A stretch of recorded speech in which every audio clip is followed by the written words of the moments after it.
കണ്ടോ ചെയ്യാൻ പറ്റും.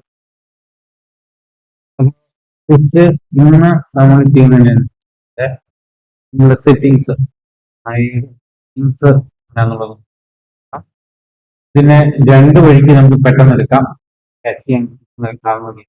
ഒന്ന് ഈ വിഭാഗത്ത് ഇവിടെ ഈ ഏറ്റവും അടിയില് നമുക്ക് ഇവിടെ ഒരാളുണ്ട് ഒരു ചക്രത്തിന് ചിഹ്നം കൊടുത്തിട്ടുണ്ട്. ജസ്റ്റ് അതെടുത്ത് കഴിഞ്ഞാൽ സെറ്റിംഗ്സിന്റെ ചിഹ്നമാണ്. നമുക്ക് നേരെ പ്രിഫറൻസ് സെറ്റിംഗ്സിലേക്ക് പോകാം. അതല്ല എന്നുണ്ടെങ്കിൽ വിൻഡോയ്ക്കകത്ത് സെറ്റിംഗ്സ് ആൻഡ് പ്രിഫറൻസ് സെറ്റിംഗ്സ് പോയിട്ടുള്ളത് ഇവിടെ ഉണ്ട്. ഇന്നത്തെ ആദ്യത്തെ ഓപ്പണായി വരുമ്പോ തന്നെ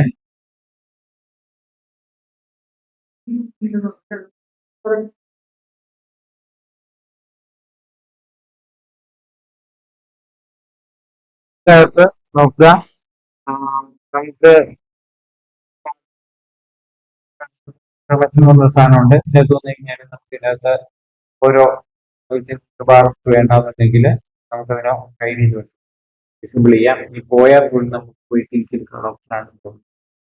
അതുപോലെ തന്നെ നമുക്ക് ഇവിടെ ഇവിടുത്തെ ഓരോ പാനൽസിന്റെ വിൻഡോസ് മെനു ബാർ അങ്ങനെ നമുക്ക് വേണ്ട കാര്യങ്ങൾ അതിനുള്ളിൽ അങ്ങനെ നമുക്ക് വേണ്ട സാധനങ്ങളെ നമുക്ക് ഇവിടുന്ന് ഹൈഡ് ചെയ്ത് അല്ലെങ്കിൽ പോയാൽ വിസിബിൾ ചെയ്യാനായിട്ട് നമുക്ക് എടുക്കാവുന്നതാണ്. എവിടെയാണ് സെറ്റിംഗ്സ് ഇൻഫർമേഷൻ പോയി കഴിഞ്ഞാല്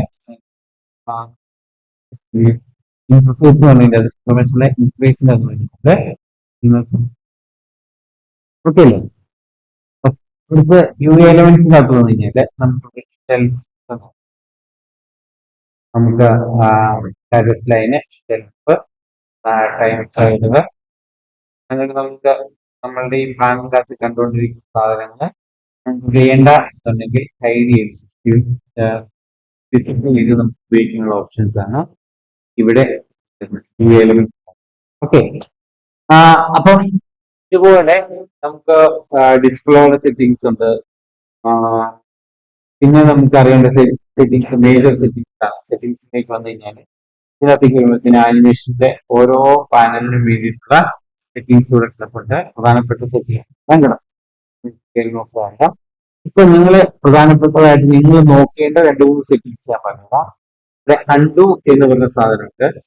അൺഡു ഓൺ ആണോ നോക്കുക, ഓഫ് ആണെങ്കിൽ അത് മാറ്റി ഓൺ ആക്കി. ഓക്കെ, ഇല്ലെങ്കിൽ കൺട്രോൾസ് ഇത് വർക്കാവുന്നു. ഓക്കെ, ഓൺ ചെയ്തത്. ഓക്കെ, അവിടെ നമുക്കിവിടെ വാല്യൂ 50 വരെ മാത്രം ലിമിറ്റ് ചെയ്യാം. 9, 10, 5 അങ്ങനെ ലിമിറ്റ് ചെയ്യാൻ പറ്റും. വേണ്ട ഉണ്ടായിട്ട് വേണം. നമുക്ക് എത്ര വേണമെങ്കിലും പുറകോട്ട് പോകണമെന്നുണ്ടെങ്കിൽ ഇത് ഓപ്പൺ നമുക്ക് നടക്കും. ഓക്കെ, അതുപോലെ തന്നെ നമുക്ക് ഇതിനകത്തേക്ക് വരുമ്പോൾ പിന്നെ പ്രധാനപ്പെട്ട ഓപ്ഷനാണ് ഓട്ടോ സേവ് എന്ന് പറഞ്ഞ ഓപ്ഷൻ ഉണ്ടാവും. അത് ഫയൽ ആൻഡ് പ്രൊജക്ട്സ് എന്ന ഓപ്ഷൻ്റെ അകത്താണ് കിടക്കുന്നത്. ഫയൽസ് ആൻഡ് പ്രൊജക്ട്സിന്റെ അത് പോയി കഴിഞ്ഞാല് ഇവിടെ ഓട്ടോ സേവ് എനേബിൾ എന്ന ഓപ്ഷൻ. ഓക്കെ, ഇത് ഡിസേബിൾ ആണെങ്കിൽ എനേബിൾ ചെയ്തിട്ട് കഴിഞ്ഞാല് അടിയില് നിങ്ങൾക്ക് എക്സ്ട്രാ മിനിറ്റ് കൊടുത്തു ഇതവിടെ 10 മിനിറ്റ് തന്നിട്ട് 10 മിനിറ്റ് കൊടുക്കുമ്പോൾ ഓട്ടോമാറ്റിക്കലി സേവ് ആവും. 5 മിനിറ്റ് ആണെങ്കിൽ 5 മിനിറ്റ് കൂടുമ്പോൾ സേവ് ആവും. പക്ഷെ ഒരു കാര്യം ശ്രദ്ധിക്കുക, ഇവിടെ സമയം കൂട്ടുകയോ കുറയ്ക്കുകയോ അനുസരിച്ച് നിങ്ങളുടെ അവിടെ ഓട്ടോമാറ്റിക് ഫയൽ സേവ് ആകുമ്പോൾ നിങ്ങൾ ഫയലുകൾ വരിക എന്നുള്ളത്.